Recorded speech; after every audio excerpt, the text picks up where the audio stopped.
Good evening. Street Talk. We're on. That was fast. I usually look for the scroll in, and I guess we didn't do it tonight. Okay, I want to thank you people for joining me as usual, and hopefully you had a good week. And I want to say hello. Want to say hello to Bobby and Darren. I know you're out there watching us. And let me see, who else is out there tonight? Peg just had, you just had a birthday last week. Tonight, I really got a guest I'm glad I have on, okay? He's well aware of the kind of situations I was in my past life. And he's the boss. He's the boss where the buck stops, in prison. I have on with me tonight Mr. Scott Semple, Commissioner of Corrections for the state of Connecticut. Also across from me, obviously, I have to tell you that Dominic Cotton, the troublemaker for Street Talk, is sitting right at my co-host is right there. But Mr. Semple, I am so glad that you're on the show. Obviously, you've been in the business a long time. I'm a little older than you. I've been in the business a little longer. But I've been on both sides. I've been very fortunate. I was on the inside, and I was fortunate enough to work under Governor Sargent, and I was consultant to him and Commissioner John Boone, actually the first black commissioner in the state of Massachusetts. And I enjoyed the years I worked with them, but this is a long struggle, as you know. And I guess right from the start, how did you get into corrections? Well, I started in 1988, and I started as what at the time was what they referred to as a summer aide. And I came from a big family, and I had a lot of student loan debt from college. And a friend of mine who worked in the business said, hey, they hire these summer aides, and you work with the inmates, like perform the function of a correction officer. And I applied, and the following day I was 2 weeks of training, and there I was, managing a housing unit. I enjoyed it, and almost 28 years later, I'm still here. It's amazing, and I've read the way that you look at corrections. You don't seem to be frustrated. You look to me, from what I've read, as a progressive that seems to understand the needs of how to solve some of the problems of the people that we have behind bars. A lot of people burn out, you know. You don't appear to me as a person that's burnt out, yet anyways. I have my moments, but I'm very energized, and part of that is because I think we're moving in the right direction, and we're implementing some strategies that I think can have some major impacts, not only in reducing recidivism, but I have a real interest in making a generational impact occur. By generation impact, what do you exactly mean by that? So we know that the vast majority of children of incarcerated people are far more likely to be incarcerated. And there's a segment of when you can impact the population by reducing recidivism, and that parent now is with the child, there's less of a likelihood for that individual to enter the system, the child, the offspring. And I think that the lower we can go in reducing recidivism, the more safe our communities are from a public safety perspective. But you, in essence, can experience a generational impact because you can impact the likelihood of those folks coming into the system. Yeah, I totally agree with you. That's why I wanted to see. You're talking about individuals. What age level are we looking at when we're talking? Because what you have then is you have older individuals that we know would be career criminals that may not may not change. I mean, I'm deemed incorrigible career criminal. Right. I was fortunate enough to change, but that's a story for another show. But you're right, at a younger age, you have a more pliable situation to work with if you have a good implemented plan. That seems to be always the difficulty, Right. you know? So when we were getting to know each other earlier, Right. and you told me Yeah, right. about your background, Right. I was like, maybe I should be asking you. You can ask him questions here. It's quite all You right. can Google me. I am an abolitionist. Yeah. I'm in, But you're on point about the younger population. And if you recall, when we were getting to know each other, I asked you how old you were when you entered the system. You told me somewhere around 26, I think was. You're right. I've thought about that a lot. So how do you impact the generation? So we know that we have less juveniles coming into this system and an aging population. And we also know that age is a big predictor on recidivism. So despite anything that we do, we know that it's likely that the recidivism rate will drop just because of the age factor. Right. Then there's another front. There's a 18 to 25-year-old population. And there's this whole discussion about brain development. And what we're working on right now is a strategy to impact that front and the likelihood of recidivism. I see that yours. Am I on the right track? Is that Yeah, okay? you're right. This is You guys- kind of what we it's deal business. with. Yeah. You're right in my business, and Yes. you're right in exactly where I agree with you, and I think that's a dynamic stage that needs to be impacted. That's right. Okay, we got a caller that is loyal, been with us for 14 years, calls every show. Ray, I'm going to answer the phone. Hey, Ray, God bless you. Hi, Father Russ. My guest is Commissioner Semple, and How are you? Dominic is on the other side. How you doing, Ray? Hey, Dominic. Hi, Ray. You got a question? What's your question? I don't know. What's a question? No, what is it? Did you call? Just it's about corrections. We're talking. Did you just call up to say hello? Did you just call up to say hello? No, I want to say hi to Dominic, my buddy. Turn the TV down, Ray.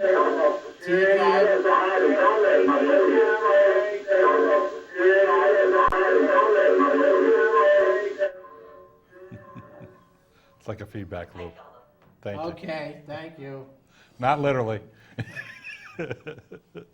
So we were talking about the brain development issue and the whole issue of impulsivity. Right. And so what we're working on in Connecticut right now is a strategy that will allow us to separate that population from the older population because of the whole issue of manipulation and things that go along with that. Good. Inject brain development curriculum to that population to try to have an impact and try to improve overall wellness. Mm-hmm. So some young people are mature enough that may not need those services. So what we're trying to do is target the population that is most likely to struggle because of the brain development issue. And we believe by separating them from the population, which is recommended, we could have a stronger impact in assisting them so they can be successful. So they are the highest group of folks that are returning back, a higher rate of recidivism than any other age group. Yeah. And I think we need to focus on that. We can have a very positive impact. It will not be easy. Oh, no, you're talking long term. Right. And you're talking, you got the problem with drugs involved in that situation. But, yeah, I think I've always believed that was the key, to real change, a mass that you could do exactly what you're talking about. If you have the people willing to spend the money, give you the time that is needed for the growth and the impact that has to happen, okay? And the problem is that I believe that you end up, there's a population that you're writing off, which is the older population. Right. Even though some of them are not gonna return, they'll age out, okay, that we do know that, but within that, there's a lot of people that are, you know. Yeah, you know. you're not the first person that asked about that. And I do have some concerns, and we're going to have to take that under consideration. Because within the system, there's 16,000, a little over 16,000 folks who are incarcerated. Right. And 90% of them will return to Oh, yeah. communities. Exactly right. To no jobs. See, that's really, we were blessed in the early part of the 70s. Okay, we had job market, okay, and we had employers that would take as long as you had a mentorship situation, they'd take people and stuff like that. We had the American Business Association, I think, in Massachusetts, where I was, working with us. I told you about Dr. Lynn and Polaroid Corporation. We had other corporations that were really willing to take people and employ them, which was key to us, because most of us were economic criminals. I mean, that's, you know, not necessarily. Alcohol was a problem, okay, and families that wouldn't take people, you had the housing difficult. But those were relatively, if you had the right people and you were in the right area and you had enough jobs, you could at least get people in that avenue and get them to start to work. And the mentorship you needed, because many of them had not worked, so you needed to, you know, you needed to pick them up, carry them, call them in the morning, get them to work, and all that silliness to go with it.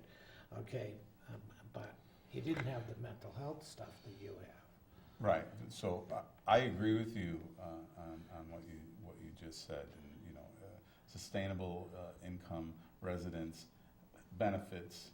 But then there's if it was just that, it would not be as complicated. There's a wellness component to this. Yeah, as well. right, exactly. So we know that over 80% of the population has substance needs. Yep. And we have to be responsive to that. But you know, I talked about this 18 to 25-year-old population, and you reminded me to pay attention to the older population. The thought process here is to be accountable to people who are accountable to themselves. So it all evolves around hope and dignity. Right. And when you can inject that into the system, you hold people accountable when they act out or do something wrong, Right, break a right, rule, right, things of yeah. that nature. But you also, through incentives, pay attention to the population that's doing what they're being asked to do and help prepare them. So in addition to that focus or that strategy that I talked about with the younger population, this year, to complement the governor's Second Chance initiatives, we renamed a correctional facility to a reintegration center. It's Right. called the Cybulski Reintegration Center. It's located up in Enfield. Right. And that will assist the older population. It is a place for them to go because they've done the right thing, because they've been accountable to themselves, because they followed the rules and done what we've asked them to do. And that unit is up and running. We opened the first unit in April of this year, and we opened the second unit October 1st, which is dedicated totally to veterans. Okay. Yeah. There are 693 veterans currently in our system. Unfortunately, that's sad to say. That is sad. Yeah. That is sad. Wow. But that happened, see, in my era, when they come home from Vietnam, half my crew were vets, okay? And of course, they were tactical, and we did the higher crimes of armed robbery and stuff like that, because they were tactical, and that's where the money was.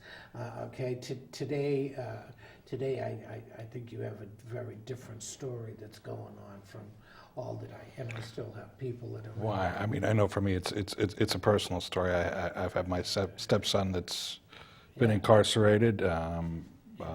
Probably about 5-6 years ago, he got out, and you know, we tried to do everything that we could possibly do in order to be able to help him remain out. But one of the issues right away with some of the people that he met in the correctional facility were people who dealt drugs. And when he got out, you know, he got in touch with them, and you know, certainly they had their issues, and it ended up bringing him back down the substance abuse path. Well, And it's, you know, I mean, that's some of the difficulties, certainly when you're talking about like the age. I mean, he was probably like in his 20s at the time that he came out, and certainly that's, you know, those are the big things with that population is as helping them to be able to instill that within themselves. It's difficult. well, the strategies that I'm sharing with you is really just a common sense approach. And My question is monitoring, because you're talking diverse populations, okay? Different needs, okay? And different strategies, right? yes, Okay. some cases, especially with offenders that have mental health needs, Right. sometimes you have to create individualized treatment plans. Right. And that's not as common, but sometimes you have to pay attention to specific areas of concern or you know, whatever the diagnosis calls for. And you have to have a trained, educated staff to understand all of the dynamics of mental illness and the things that go along with that. And that's just, I use mental illness because I used to be a warden at one of our facilities that focuses on that. I'm very passionate about that issue. Seriously difficult, costly, I would guess. Okay, I mean, we're in the time of serious budget problems. Obviously, we see the governor, you know, on the one hand cutting all kinds of things, and hospitals, then he has corrections to deal with, which is costly, and now he's got, what, refugees coming here and stuff like that. How do you work within that? Well, when I met with the governor to and talked with him about taking on this role as the commissioner, obviously nervous. It's not too often you walk in the governor's office, and he was very cordial, and I think many people will be surprised at how. No, I How know. humorous he We, is. we know. He almost broke my hand last time I was And with him. he said, there's entirely too many people incarcerated, I want to do something about Yeah. it. So off I went, developing strategies. He is very passionate about fixing this issue as it pertains to the whole thought of hyper-incarceration, mass incarceration, and he thinks that there are smarter approaches to address this population. So we're taking baby steps, but everything that we're introducing includes performance measures. So I'm attracted to what works. I'm attracted to things that work that we may want to enhance, things that we may want to change, or some things that we may not want to do. And get rid of. Right. Yeah, no, I like that. And as you say, it's practical. It feeds to the need. Okay, versus I can't stand all these programs. You know, somebody develops a program, and 1 minute because it's the new program on the block. Okay, but the fact of the matter is, the only reason that program worked was probably the people who were working the program. Okay, versus something that you can't cookie cutter across. What you're talking about is right on. What you're talking about is a long term. I mean, the reason I know it is because I went through it, and you're talking the reality of the long term situation and dividing that population up. Okay, when I was dealing with that stuff, one population, boom, and one thing fixed all, and of course that's not how it works. So you were a consumer, so I'd be interested in your perspective on the notion that I've been trying to influence our staff, and I'm a true believer that people can influence change. And so we introduce evidence-based practices and programs that have content, and that's fine and dandy. but it has to be passionate facilitation. And that's what I've really been pushing at my staff right now, is that the content needs to come from an individual who is interested in influencing folks to do the right thing. My best friend, one of my best friends, is the guy that ended my career. Okay, serious law enforcement officer. Okay, the guy that ended my career. I lectured for him and before his police things, and he was the chief of police, FBI. Now he does this international stuff. Terry Westbrook. Okay, love the guy. Okay. He arrested me and ended my career, but he stayed with me. Before him, Colonel John Regan of the State Police in Massachusetts probably affected my life more than anybody else. Knew I got involved in organized crime and stuff like that. Tried to get me for a murder. I ended up taking a lie detector. I didn't do the murder. And because of him dogging me for so long, he took a direct interest in me, and then he affected my life and my change. That is key. When I say mentors, there are people, Mrs. Spiegel cataloged my education, based on what she did and everything else like that. I kind of stayed out because of her involvement in me. And all the professors that I met inside took a direct interest in me and my other guys. I've never done a study on the first 16 of us that were in the student tutor program, but most of us ended up doing correctional work or programs for alternative directive. There's a whole education has a real key to that. So yeah, I mean, that's what's really needed is the other side to take an interest in you. I can't wait to get home to Google you. Sounds like you're going to be the sequel to the next Whitey Bulger movie. Well, I knew him. I don't want to. Well, yeah, my sequel would be better. Thank God I didn't end up where he is in Florida. But I was very fortunate in correction. Again, I had a governor I was on parole. When Frank Sargent took me on, that's when I met Dr. Eisenberg, and I was actually on parole. I was on parole when I worked for the Commissioner of Correction, John Boone, and helped them design programs and stuff like that. But because of their interest in it not only affected me. I was the chairman of 755. Well, actually, 1,200 prisoners in Massachusetts that petitioned the governor that I was their representative. And I didn't hold a gun to their head. They did it on their own. So by affecting me, that and helping me and others, there was several others with me, they affected a big population. It changed their lives because of getting involved with corrections. And you have groups. I mean, I know you have groups in Bridgeport. You got ex-convicts there that have tried, ex-convicts that work in the coalition for the second chance, stuff like that. It's finding out who's responsible. See, you said the key. You have to be responsible. Us, if you're not responsible for your actions, that's the basis for all the stuff I do. The restorative justice. If you can't get the prisoner, to be responsible, you've got no working program. And if you can't get the mentor involved with them, so it's it's a two-sided. I think mentor and also family involvement. So a lot of guys don't have families. Yeah, I know. See, that's the difficult. Some folks have burned some bridges. Right.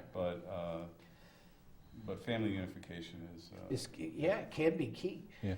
We've had some recent discussion with the Office of Early Childhood Development with regard to some things that we could inject into the system that would be helpful for, especially 0 to 5 and the relationships that would need to occur. But You know, you had said something earlier about, I think it pertained more to stigma of incarceration. Right.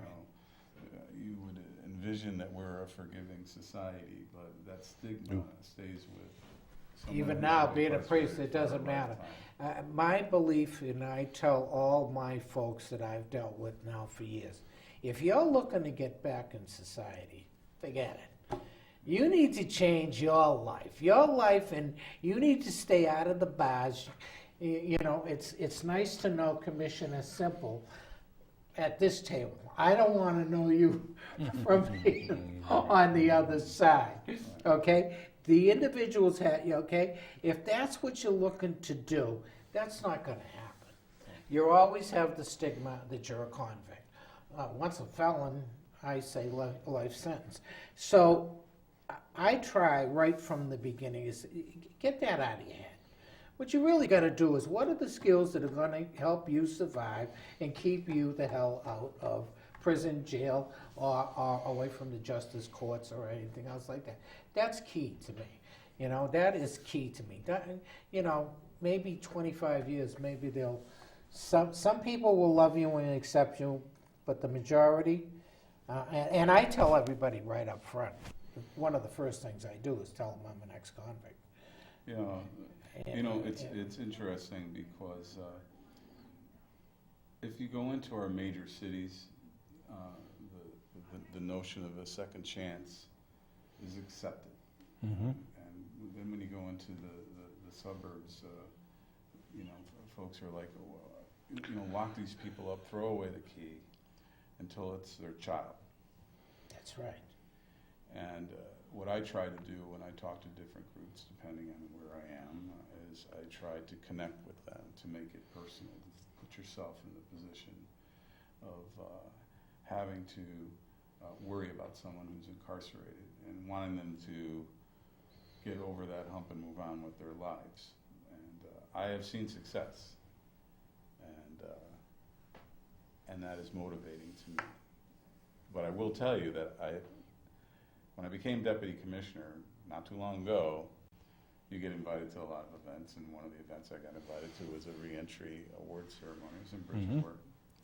And at the ceremony, there was more than 100 people who had been out of prison for over a year.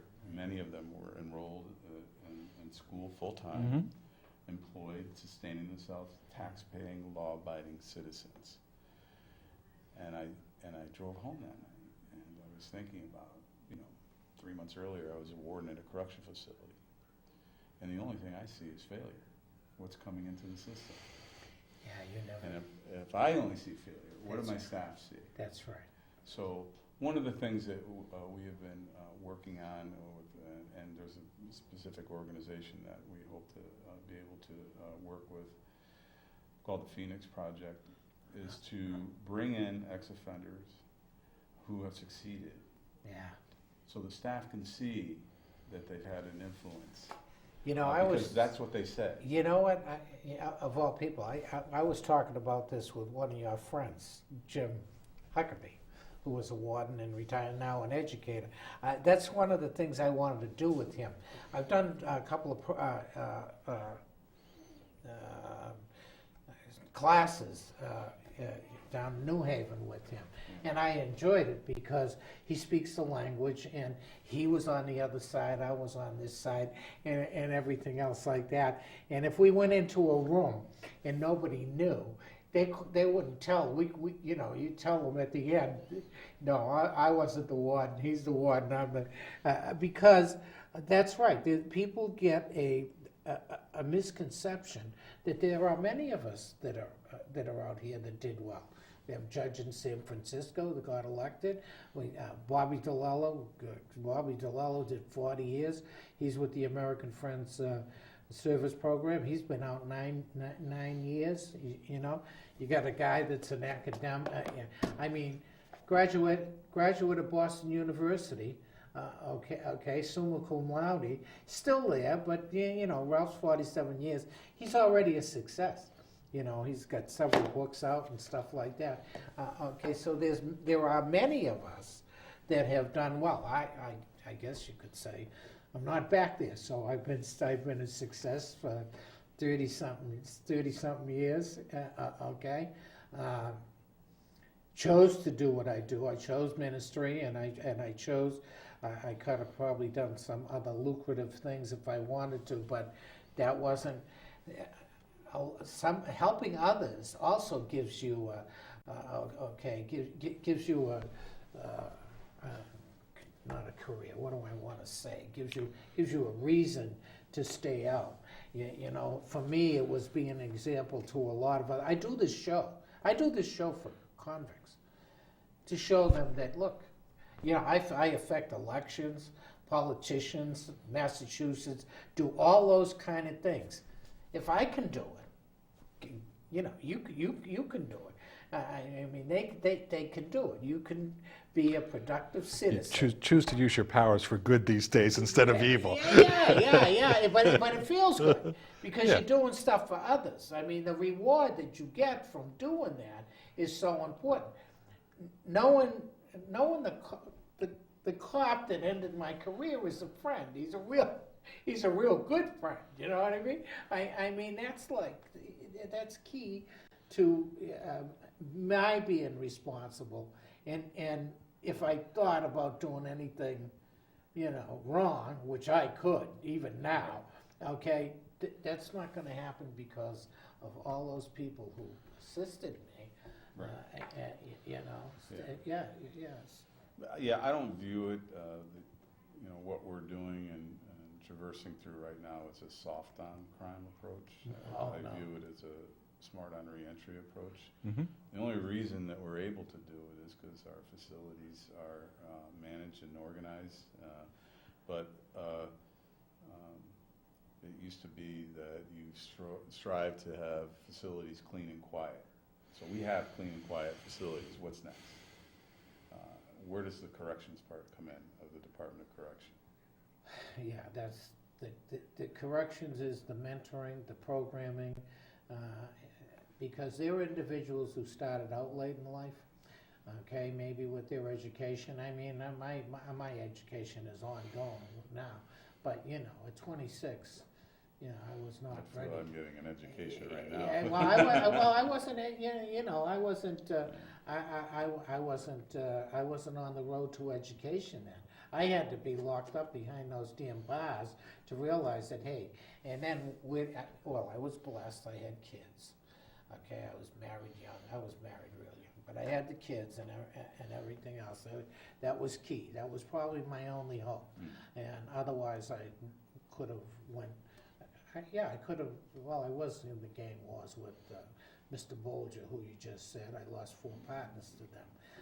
So it wouldn't have taken much for me to continue in that vein, in that avenue, and either I would be in there with him or on death row or something else, you know. But I had a family. See, I like other people. I had people who mentored me, and I had caring people who were, you know, didn't want to see me go down that road, and was supportive. So I've been blessed, and I fell. I did. I was 11 and a half years straight, and then I fell. Went to Arizona, and I did another 3. Okay, the best 3 that I ever did in my life. I had by then got into ministry, and I went through my last 3 carrying the Bible and changing people's lives and stuff like that. And I was fortunate to have one of the best wardens in the damn country. I went into the newest prison down there, and I had Jim Upchurch. You know, you wardens and stuff sometimes get Jim Upchurch. He also affected my life. The 3 years that I did under him, because I had open access to the warden, and I ran the yard and he ran the prison. You know, so yeah, I was very fortunate, and it doesn't take much. You know, there's others, you know, Bobby DeLello is out, Jack is out. I have people I can name that have been out, and you know, they ain't about, age is part of it, yes. But, you know, there's, you know. You also found a career path where the felony wasn't going to sit here and be as much of a setback. And I, you know, I mean, I look at a lot of your things that you have done outside of the ministry have been very entrepreneurial. And I Oh, think, yeah, well, and I I've think that's always because been you an don't have, entrepreneur. yeah, you right. don't have to Yeah, deal with the Right. stigma of the felony because nobody's specifically asking you for Well, that. you couldn't get a job. Yeah. In my time, well, I got a job. I got a job with the governor and, you know, Mm-hmm. and stuff like, and I had a big program and stuff like, and Nixon cut my program. So I cut my program, I went into a couple of business failings and stuff like that, and there was no job. And guess what? And I got kids. And you know what I'm gonna do? Because I could do it good, you know, and I could make money overnight, and that was my failing, you know? Terry Westbrook said when I was in Arizona, they estimated that I was 25% of the crime problem. Being a truck in a certain area. Yes. And then you know, people don't know.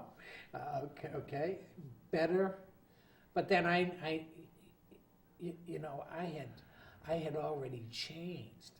Okay, I was trying to find a way out. You know, I had always, give me a job. You know what I mean? Let me earn a decent living, and everything will be all right. You know. You know, Governor Malloy, when he talks about reforming the prison system, he talks about the 80s and 90s when all of this building infrastructure was built. You know, when I started, there was about 7,000 people in the system. You know, today there's 16,000, and we've almost hit the 20,000 mark. It was a couple of years ago, a while back, and he said something that was very, very interesting. He said, rather than building infrastructure, prisons, we should have been building schools. And I think he's right. Oh, I think he's right. And that's a front-end impact. That's a no-entry path. But the whole country went down that road. Oh, yeah. And so Oh, now, yeah, so exactly now, right. So now it's really about complementing the governor's second chance initiatives. He just recently announced that we're going to be having a discussion about raise the age. Mm-hmm. Very excited to hear about Mhm. that. Right. Yeah. Again, I think that contributes to potentially having a generational impact. It complements the whole notion of brain development and things that go along with Well, it. that's where the real impact is going to be. Real impact, Yep. okay. And within that, I mean, you got entrepreneurs. I mean, there's so much diversity that you can do. Okay, when you're dealing with a population, introducing and what you're doing, and of course you're right on the pulse of who leadership may be in there, who can do the entrepreneurial stuff and everything else. I mean, there's a wide range. College isn't for everybody. The other end of it is something that you were talking about out there with me, which is a large portion of your people that come back in are violation of probation. Yes. So it's not just within the institution; it's figuring out how do we support them once they get out. That's key. And that's probably one of the. I mean, if you're talking about recidivism and that's. I mean, I know that's outside of your level of control, but certainly, you know, like what we were talking about with the gentleman that I worked with, who was in Garner, and we managed to get him set up with services from Department of Mental Health Addiction Services. He was well identified, and he was fortunate. You know, I made a promise and a commitment to him that he would have a place to go once he got out of jail. Mentor. Yeah. And you know him to this very day. I do. He you goes see him, up and testifies in front of the and he goes and legislature. testifies with the legislature. He's actually come back See, into the those system are and key things worked with people. That, you know, we talking about one-on-one, but there's a whole body of people, I mean, that are capable of doing that. I mean, But You know, it's not easy to introduce these things and then balance them against, victims and their rights and the exactly circumstances right, that go yes. along with that. So you always have to be cognizant of that. What we're talking about in terms of some of these strategies that I shared with you are low-level offenses. These Yeah. are folks that we believe can transition through the system and provided with the right skill sets can succeed. And there's some folks that are incarcerated and should be incarcerated. Oh, For absolutely, some very serious absolutely. offenses that with multiple victims involved. There's no question about it. Despite that, I still think we need to maintain an environment that always provides hope, because once that's gone, wellness is impacted in a negative way. And correction officers take the offender population, they all take this trauma exposure when these incidents occur for granted, but then over time, you begin to recognize that, wow, this has had a big impact on my life. And if you can improve that, the environment will improve, and and everyone's better for it. See, lots of people do not understand. I happen to, because I come from a family of officers and some correction first responders and stuff like that. The impact that prison has on the guards is not talked about, very, very rarely talked about. I don't see a lot of things done. Just like you said, they don't see the success stories, because you're always dealing with the failures and everything else. They don't really get exposed to, people and that have really made it and they're doing okay and stuff like that. So I mean, that bothers me a lot. My brother is a sheriff. My brother's a sheriff in Massachusetts. Okay, 9 years younger than I, and got affected by some of the stuff I did, but got involved. He went into corrections. He got involved with programs I was doing way back when. He was seriously political too. Was the head of the state auditor's investigation squad in Massachusetts. Retired from that, is now a Middlesex sheriff. And the negative things that I did and happened to me became positive action in a career for him. Okay, so he knows about changing people and stuff like that. It's really interesting. Well, look at this. Good evening. You're on Street Talk with Father Russ, Commissioner Hi, I have Semple, a comment. and Dawn. What I'd like to know is what the governor is doing about prevention. A lot of these people, I can't hear say, you. There's mental issues going on here. I mean, you could talk to a lot of people who have someone in their family that's a ticking time bomb. They know they're a ticking time bomb, but yet nothing gets done to help these people. They, have mental issues and stuff. And, the next thing you know, they're on the news, boom, they killed their mother or they killed their father. But these people knew in the family that this person was a ticking time bomb. They knew Mary ahead Jane, of time. can we get her turned But up they a little? couldn't get help. Can I hear something from the commissioner on what can be done about these people before they get to jail? That's the problem with mental issues and stuff. Thank you. I think I understood. I think I could hear. Yeah, she was talking about family. Sorry, I forgot to turn it back up after the rain fiasco. Okay. She was asking what can be done to assist people who have emergent issues, mental Emerging health issues, related yeah, and right, things of that nature. Right. If you're dealing with and I'm not a professional, I'm probably, I deal with what comes into the system and reentry, but I'm very interested in no entry, so I'm glad that question was asked. An emergent situation like that, you need to get your local law enforcement involved. There are services that are available through the Department of Mental Health, and Addiction Services, where they have a response team that deals, a critical response team that deals with those circumstances. But I would agree that more can be done in that regard. And I've talked to numerous folks that feel like they don't have any outlets to go to when these circumstances present themselves. And sometimes the only outlet turns into an arrest and incarceration, Yeah, that's. which is the last thing that you want. And the services in New London, we have those type of services in New London, and used to have a very good response team at the police department, and they're so overburdened that those difficulty things do end up in arrest rather than,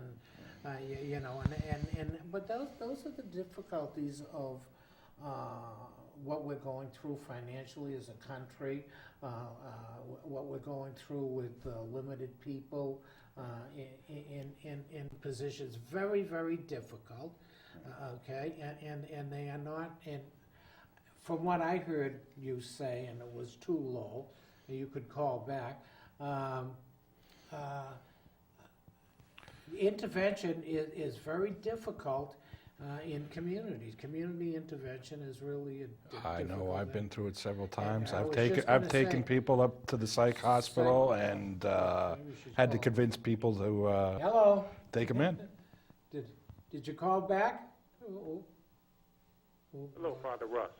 Oh, no, different person. What you, just so I Hello? would add to the last caller is that there's a lot of law enforcement agencies that have injected critical incident training, trauma training to their law enforcement officers. It's called CIT training. I Right. can't remember off the top of my head Right. what's that acronym for. And if you're dealing with an emergent circumstance, knowing that this training exists, and I think that New London does a very good job with Yeah, that. Captain Edwards, I believe, was Yeah. the one who developed the program here before he retired from here. And they had a very effective crew. I remember when I needed them, when I first did the homeless thing in New London, and I was doing this stuff, and I was out in the street all the time. They had an effective group of officers that were really well-trained and did intervention and stuff like that. They were a dynamite crew. And I'm not sure they have them anymore. I know one of the questions I had certainly is, you have gangs within the prison system. How do you work with them or help to like manage that difficult population? Gang issues are not as prominent as they were in the late 80s and early 90s, and Connecticut is one of the model programs that is now used nationally. And what we introduced was a phase program, incentive-based, and you had to renounce your involvement in order to Work your way through to work through the program. Right. And that program exists today. It started at the facility, the Garner facility is where it began, and now it exists at another facility. But we have a good hand on gang activities. We have a lot of intelligence capabilities and things of that nature. Yeah. So, not to say that they don't exist, but we feel that we have a good hand in that. Yeah, and a lot of that starts out in the street with the police intelligence and stuff like that, so that, far better, I think. I think Connecticut has a far better hand on it than some other states. Massachusetts used to have a pretty good hand on it and stuff, so, I think there's an ebb and flow to gang activity that we always have to be vigilant and pay close attention to. But we're not like the Southwest, though, in effect, or California. No, nothing in comparison. No. No, not at all. And I guess I know you went over to Germany recently to take a look at their systems, or we were wanting to hear how that kind of compared to what we do here. And Well, first, I've never been to Europe. That was my first trip, and I was visiting prisons. Nice thing to do, right? That occurred in June, and I went out to Germany with 3 other correctional administrators, some prosecutors, judges, some advocacy groups. It was sponsored by an organization called the Vera Institute, along with John Jay College. Yeah. And the governor went along The on that governor trip, went, right. and it was a week full of touring prisons, learning about the European model, as it's called, and it was quite interesting. But one of the things that I talk a lot about hope and dignity, and I saw that. And our mission in the Connecticut Department of Correction is we see ourselves as a global leader. And I came back from Germany as there's more work to be done. Yeah. And I talked earlier about wellness and trauma and things of that nature. Right. We were at the equivalent of a maximum security facility, and one of the questions that we had asked was, how many incidents did you have last calendar year? And when they said 0, I said, okay, tell me more about what you do here. What you do there, right? Because, the best thing I can do is to eliminate those circumstances. It's good for our staff, it's good for the population. They've always been leaders, and Holland was, and the leaders way ahead of us in penology years ago, even in the 70s. I mean, I had the woman who was the head, came from the American Friends and came from Holland and stuff like that. It was, we were so far behind them. It was just unbelievable. They have a different attitude. Well, the sentencing Yeah. structures are very different. Different, right? Society's view on people who are formerly incarcerated is very different. Yeah. So there's a strong likelihood Well, you do Yeah, your you can time, move. it's all over. you Yeah. can move on. You They're can much move more on, right, forgiving right, society forgiving, as right, it comes to people who have been in the system. I can't believe it. Did I see 3 minutes up there? You've got to be kidding. I hope he doesn't have to chase you down next time. I am so happy to have you Scott, here. thank you. Listening to where you and the governor is going with corrections here. I've heard a lot. I haven't visited your place here since I've been in Connecticut. 14 years. I kind of stayed out of trying to connect with going inside. Although I know a lot of people that go inside and It's deal very with the ominous system. to have that door open and close behind you, Yeah, and very relieving to have it go back through on the other side. They still don't want me to go in certain places in Massachusetts, okay? Because we were seriously radical, as you probably Google me now and get some idea of where we were. In fact, the abolitionist stuff. I go back to the 70s. You can find me in the abolitionist book. But I am an abolitionist, but not in the sense of people think.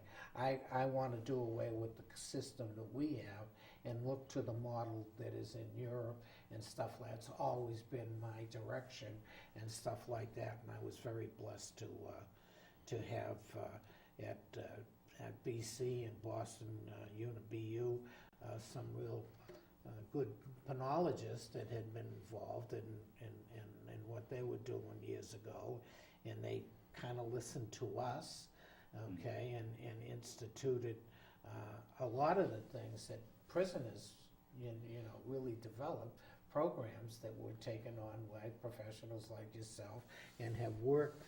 I guess I'm seeing things work towards that way. Second Chance was a big deal for us. And Governor Malloy, I love Governor Malloy for the justice stance. I get angry with him with other stuff, but for what he's done and how his direction in correction has made me stay with him since he, since he got in. In fact, this was one of the first shows he did when his first run was. Yeah. Now he tries to avoid me, which I don't blame. God bless you, Dominic. I want to say What do we got, we're not gonna Next, be here next week we're off, and then We're off next week, we got we a got flag. Senator Formica on. Then we got Senator Formica, Paul's gonna be on, okay, that's really good, and then, Bruce Bruce is Morris. gonna be back, Bruce right? Morris. I love Bruce Morris, he's one of my favorite interviewers, my pal. And then Okay. Michael Passero. And then we got Mike Passero, okay, who will be the mayor of New London Yep. when he comes back to visit us. Okay, very good. And again, Commissioner, Thank you very much. very, Thank very nice Thank to you. meet you and glad to have, honored to have you on, really. Dominic, basketball game tomorrow night. People, I'll pray for you, please. Please pray for me. You know I need prayers more than anybody.